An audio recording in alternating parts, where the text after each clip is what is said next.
اعوذ باللہ من الشیطان الرجیم بسم اللہ الرحمن الرحیم السلام علیکم ورحمۃ اللہ وبرکاتہ۔ پیارے دوستو، آج کی اس ویڈیو میں بڑا ہی اہم پیغام آپ سب کے ساتھ شریک کرنے والا ہوں۔ بہت ہی قیمتی معلومات ہیں، اس لیے آپ سب سے شروع میں گزارش ہے کہ اس ویڈیو پیغام کو اول تا آخر ضرور دیکھیے گا، غور سے دیکھیے گا۔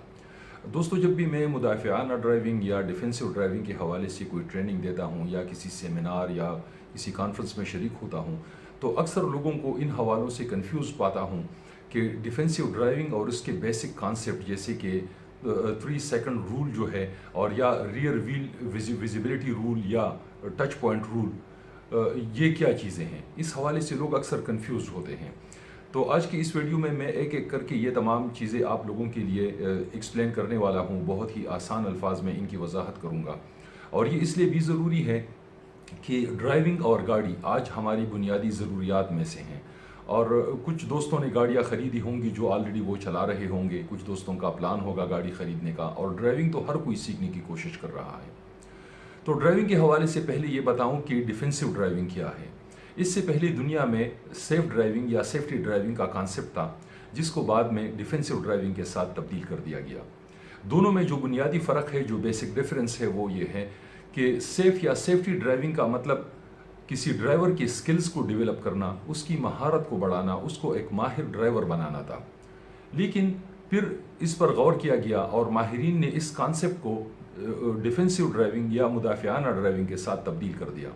اور جو فرق ہے بنیادی، وہ یہ ہے کہ سیف یا سیفٹی ڈرائیونگ میں ایک ڈرائیور کی سکلز ڈیولپ کرنے، اس کی مہارت بڑھانے، اس کے ڈرائیونگ سکلز کو ڈیولپ کرنے پہ زیادہ توجہ دی جاتی تھی، جبکہ اس کے برعکس اب جو نیا کانسیپٹ ہے مدافعانہ ڈرائیونگ کا یا ڈیفینسو ڈرائیونگ کا، اس میں ایک ڈرائیور کی بیہیویئر پہ اور ایٹیٹیوڈ پہ کام کیا جاتا ہے، اس کے رویے کو ٹھیک کیا جاتا ہے۔ اور دنیا بھر میں جہاں پہ پراپر ایک سسٹم ہے ڈرائیونگ سکھانے کا، تو شروع میں انسٹیٹیوشنز میں کلاس روم میں کلاسز ہوتے ہیں جہاں پہ لوگوں کو یہ کانسیپٹ اور یہ بیسک چیزیں سکھائی جاتی ہیں، پڑھائی جاتی ہیں، ریٹن ایگزام ہوتا ہے، اس کے بعد جا کے ایک بندے کو گاڑی چلانے کی اجازت ملتی ہے۔ تو اس حوالے سے یہ بڑا ایک بنیادی چیز ہے، اور اس کی وجہ یہ ہے کہ اگر ایک ڈرائیور کی سکلز میں تھوڑی بہت کمی بیشی بھی ہو، لیکن اس کا اگر رویہ ٹھیک ہو، اس کا ایٹیٹیوڈ اور اس کا بیہیویئر ٹھیک ہو، تو وہ جب روڈ پہ جائے گا تو وہ اپنے لیے اور دوسروں کے لیے خطرے کا باعث نہیں بنے گا۔ اس کے برعکس اگر ایک ڈرائیور بہت ہی ماہر ہو، اس کے سکلز بہت ہی ڈیولپ ہو چکے ہوں، لیکن اگر اس کا ایٹیٹیوڈ اور بیہیویئر یعنی رویہ اس کا اگر ٹھیک نہیں ہے، تو وہ جب بھی روڈ پہ جائے گا تو وہ رف اینڈ رش ڈرائیونگ کرے گا، اور وہ اپنے لیے اور دوسروں کے لیے خطرے کا باعث بنے گا۔ تو یہ وہ بیسک کانسیپٹ ہے اور وہ ڈیفرنس ہے جو کہ سیف ڈرائیونگ اور ڈیفینسو ڈرائیونگ کے درمیان ہے۔ اب آتے ہیں 3 سیکنڈ رول کی طرف۔ 3 سیکنڈ رول جو ہے وہ کیا چیز ہے؟ دوستو، آپ نے دیکھا ہوگا کہ موٹر ویز پہ اور ہائی ویز پہ جب کوئی ایکسیڈنٹ ہوتا ہے تو پھر گاڑیوں کی ایک لڑی لگ جاتی ہے، اور ایک کے بعد ایک گاڑی آ کر اگلی گاڑی کو ہٹ کرتی ہے اور ایک تباہی مچ جاتی ہے۔ اس کی وجہ یہ ہے کہ جن سڑکوں پہ ٹریفک تیز رفتاری سے چلتی ہے، وہاں پہ ایک مناسب فاصلے کا کانسیپٹ ہے جو کہ 2 گاڑیوں کے درمیان مینٹین کرنا، برقرار رکھنا بڑا بنیادی اور اہم ضروری چیز ہے۔ اور اس فاصلے کو اگر مینٹین نہ کیا جائے تو اگر اگلی گاڑی کسی بھی ایمرجنسی کی صورت میں، ہنگامی حالت میں ہارڈ بریک اپلائی کرتی ہے، ڈرائیور سخت بریک پکڑتا ہے، تو پچھلی گاڑی کے پاس مارجن نہیں ہوتا خود کو بچانے کا، اور حادثہ ہو جاتا ہے، اور اکثر وہ حادثات جان لیوا بھی ثابت ہو جاتے ہیں، اور اس میں مالی و جانی نقصان بہت زیادہ ہوتا ہے۔ اس کے برعکس اگر مناسب فاصلہ برقرار رکھا جائے 2 گاڑیوں کے درمیان، تو اس صورت میں پہلے تو حادثات ہوتے نہیں ہیں۔ اگر اگلی گاڑی کا ڈرائیور ہارڈ بریک اپلائی کرتا ہے، سخت بریک پکڑتا ہے، تو پچھلی جو گاڑی ہوتی ہے جو فالو کر رہی ہوتی ہے، اس کے ڈرائیور کے پاس اتنا ٹائم ہوتا ہے کہ وہ بر وقت ایکشن لے لے، سچویشن کو ریڈ کرے، اسیس کرے، اور پھر سچویشن کے مطابق یا تو لین چینج کر کے دائیں بائیں نکل جائے، اور اگر یہ موقع اس کے پاس نہیں ہے، دونوں طرف ٹریفک ہے، تو پھر وہ بریک اپلائی کرتا ہے، ہارڈ بریک، اور اس صورت میں حادثے سے بچنے کے امکانات بہت زیادہ ہو جاتے ہیں۔ اور خدا نخواستہ اگر حادثہ ہو بھی جاتا ہے تو معمولی فینڈر بینڈر ہوتا ہے، چھوٹی موٹی چوٹیں بھی آ جاتی ہیں، لیکن زیادہ کوئی مالی اور جانی نقصان نہیں ہوتا۔ اب اس مناسب فاصلے کو کیسے مینٹین کرنا ہے؟ اس کے لیے ڈیفینسو ڈرائیونگ میں 3 سیکنڈ رول دیا جاتا ہے۔ یہ 3 سیکنڈ رول جو ہے، یہ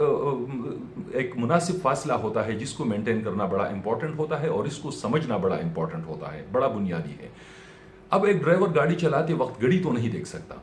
تو اب اس نے یہ کرنا ہے کہ جو پیچھے گاڑی ہوتی ہے اس گاڑی نے اگلی گاڑی کو آبزرو کرنا ہوتا ہے، اور جب وہ گاڑی کسی ایسی چیز کے پاس سے گزرے جو کہ متحرک نہ ہو بلکہ ساکن ہو، مثلا کوئی درخت ہو، کھمبا ہو یا کوئی عمارت ہو، تو جیسی ہی وہ اگلی گاڑی اس چیز تک پہنچ جائے تو پیچھے جو گاڑی ہے جو پیچھا کر رہی ہے اس گاڑی کا ڈرائیور دل میں گنتی شروع کرے گا سیکنڈز کے حساب سے۔ کیسے؟ 1 2 3۔ یہ 3 تک کی گنتی ختم ہونے سے پہلے اگر یہ پیچھے جو ڈرائیور تھا جو گنتی کر رہا ہے یہ اس چیز تک پہنچ گیا کہ جس سے اگلی گاڑی گزر رہی تھی اور اس نے گنتی شروع کی تھی، تو ان دو گاڑیوں کے درمیان مناسب فاصلہ نہیں ہے، اور خدا نخواستہ اگر اگلی گاڑی کا ڈرائیور سخت بریک پکڑتا ہے، اپلائی کرتا ہے، تو پچھلی گاڑی اس گاڑی کو تقریباً 99% چانسز یہ ہے کہ جا کے ہٹ کرے گی اور سختی سے ہٹ کرے گی، اور اس سے جانی و مالی نقصان کا بہت شدید خطرہ ہوتا ہے، کیونکہ یہ بہت ہی کم مارجن ہوتا ہے آپ کے پاس خود کو بچانے کا اور حادثے سے بچنے کا۔ جب اگلی گاڑی کا ڈرائیور ہارڈ بریک پکڑتا ہے، بریک بتیاں روشن ہوتی ہے، تو پچھلی گاڑی کا ڈرائیور اس سچویشن کو جب ریڈ کرتا ہے اس کا دماغ جو ہے وہ پھر سگنل بھیجتا ہے، اس کا پیر جو ہے وہ ایکسیلریٹر پیڈل سے اٹھ کے بریک پیڈل پہ جاتا ہے، پھر اس کو دباتا ہے۔ تو یہ جو چند لمحات ہوتے ہیں یہ بڑے امپورٹنٹ اور بڑے قیمتی ہوتے ہیں، انہی لمحات میں یا تو قیمتی جانیں اور پراپرٹی کو بچایا جا سکتا ہے یا بندہ حادثے کا شکار ہو سکتا ہے۔ اور اگر یہ گنتی ختم ہونے کے بعد آپ اس چیز تک پہنچ گئے تو سمجھو کہ آپ دونوں گاڑیوں کے درمیان مناسب فاصلہ ہے۔ یہ فاصلہ مینٹین کرنا بڑا امپورٹنٹ ہوتا ہے اور اس کو ہر حال میں رکھنا ہوتا ہے، خاص کر ان سڑکوں پہ جیسے کہ میں نے شروع میں بتا دیا کہ موٹر ویز پہ، ایکسپریس ویز پہ، کہ جہاں پہ رفتار 100 سے لے کے 120 130 تک ہوتی ہے گاڑیوں کی، تو اس وقت ڈرائیور کے پاس مارجن بہت ہی کم ہوتا ہے۔ تو اپنے پاس ایک سیفٹی مارجن رکھنے کے لیے، اتنا وقت رکھنے کے لیے اور اتنا فاصلہ رکھنے کے لیے کہ کسی بھی ممکنہ حادثے کی صورت میں پچھلے گاڑی کا جو ڈرائیور ہے وہ اپنے آپ کو اور اگلی گاڑی کو بچا سکے، تو اس کے لیے یہ 30 سیکنڈ رول جو ہے یہ متعارف کیا گیا ہے اور اس پر عمل کرنا بڑا ضروری ہے۔ یہ بڑا ہی ایک بنیادی اصول ہے ڈرائیونگ کا۔ انشاءاللہ اگلی ویڈیو میں آپ لوگوں کو ریئر ویل ویزیبلٹی یا ریئر ویل ٹچ پوائنٹ کا جو رول ہے ڈیفینسو ڈرائیونگ کا اس پہ بات کروں گا۔ تو اگر آپ کو یہ ویڈیو اچھا لگے تو اگلے ویڈیو کو بھی ضرور دیکھیے گا اور اس پیغام کو پھیلائیے گا تاکہ ایک تبدیلی آئے لوگوں کے ایٹیٹیوڈ میں، لوگوں کے بیہیویئر میں ایک تبدیلی آئے، اور اپنے سے ہم ایک کوشش کریں کہ لوگوں کو ان چیزوں کا پتہ چلے، ان بنیادی چیزوں کا، اور یہ لائف سیونگ ٹیکٹکس ہے، زندگی بچانے والی چیزیں ہیں یہ، تو ان کا ابلاغ ہمیں کرنا ہے۔ تو پیغام کو زیادہ سے زیادہ شیئر کیجیے اور ایسی دوسری معلوماتی ویڈیوز کو دیکھنے کے لیے میرا یوٹیوب چینل ضرور سبسکرائب کیجیے گا۔ اپنا بہت خیال رکھیے گا۔ اللہ تعالی ہم سب کا حامی و ناصر ہو۔